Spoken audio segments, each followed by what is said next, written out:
இயேசு கிறிஸ்துவின் நாமத்தினாலே உங்களை நான் வாழ்த்தி வரவேற்கிறேன். இந்த தினமத்திலும் கூட நம்ம ஆண்டவருடைய ஒரு வார்த்தை நம்ம பார்க்கலாம். சங்கீத புஸ்தகத்தில் 50வது அதிகாரம் 15வது வசனத்தில், ஆபத்து காலத்தில் என்னை நோக்கி கூப்பிடு, நான் உன்னை விடுவிப்பேன், நீ என்னை மகிமைப்படுத்துவா என்று இந்த வசனத்தை நம்ம பார்க்கணும்.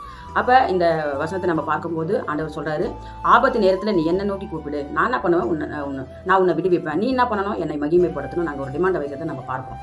அப்போ வாக்குறுதி கொடுக்குறாரு, நான் உன்னை விடுவிப்பேன், ஒரு வாக்குறுதி கொடுத்து நம்மளுக்கு ஒரு டிமாண்ட் வைக்கிறார், நீ என்ன பண்ணணும், என்னை மகிமைப்படுத்தணும் அப்படின்னு சொல்லிட்டு ஒரு சொல்லுகிறதான வசனத்தை நம்ம பார்க்குறோம். அப்போ பார்த்தீங்கன்னா சங்கீத புஸ்தகத்தில் கூட பார்த்தீங்கன்னா 118:5 நெருக்கத்திலிருந்து கர்த்தரை நோக்கி கூப்பிட்டேன், கர்த்தர் என்னை கேட்டறிலி விசாலத்தில் என்னை வைத்தார் என்று நம்ம பார்க்கிறோம். தாவீது ராஜாவுக்கு எவ்வளோ நெருக்கங்கள் ஆபத்து வந்த போதிலும் ஒரு விசை கரடி வந்தது, சிங்கம் வந்தது, பார்த்தீங்கன்னா இஸ்ரவேலரே நடுங்க வைத்த கோலியாத்து வீட்டை தாவீது வந்து பார்த்தீங்கன்னா மனித உதவியோ தன்னோட சுயபலத்தையோ அவர் நாடாமல் ஆண்டவருடைய நாமத்தினால அவர் போய் அந்த கோலியாத்தை வீட்டுகிற ஒரு காரியத்தை நம்ம பார்க்குறோம். அப்போ பிரச்சனை சிறியதோ பெரியதோ பயங்கரமானதோ எதுவாக இருந்தாலும் நம்ம ஆண்டவரை நோக்கி நம்ம கூப்பிடும்போது நம்ம குடும்பங்களில் 1000 பிரச்சனைகள், தேவைகள், ஆபத்துகள் எதுவாக இருந்தாலும் ஆண்டவரை நோக்கி நம்ம கூப்பிடும்போது ஆண்டவர் என்ன பண்ணுவார், நம்மளை விடுவிக்கிற ஒரு தெய்வமாக இருக்கிறார். அவர் சமீபத்திற்கு மாத்திரமல்ல, அவர் தூரத்திற்கும் தேவனாக இருக்கிறார்.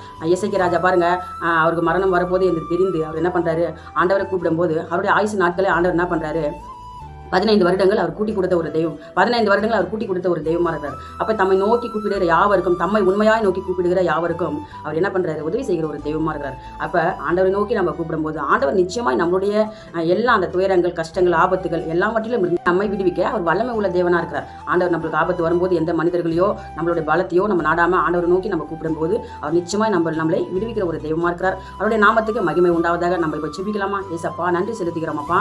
இந்த வேலையில் கூட ஏசப்பா ஸ்தோத்திரம். எங்கள் குடும்பங்களில் எவ்வளோ பிரச்சனைகள், துயரங்கள் அப்பா, எங்கள் குடும்பங்களில் ஸ்தோத்திரம் அப்பா தகப்பனே, எவ்வளோ ஆபத்துகள் ஆண்டவர் இதுவரைக்கும் கடந்து ஆண்டவரே போயிருக்கிறது. ஆண்டவரே ஸ்தோத்திரம். ஆண்டவரே ஏசப்பா எல்லாம் அப்பா சூழ்நிலையிலும் ஏசப்பா நாங்கள் உண்மையே நோக்கி கூப்பிட என் தேவன் உண்மையை நாங்கள் நம்பி இருக்க ஆண்டவரே எங்களுக்கு கிருபை செய்யுங்க. ஸ்தோத்திரம். நன்றி செலுத்துகிறோமப்பா.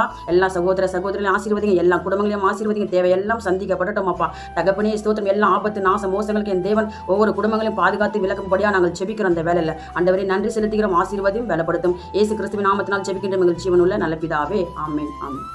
God bless you. கர்த்தர் உங்களை ஆசீர்வதிப்பார்.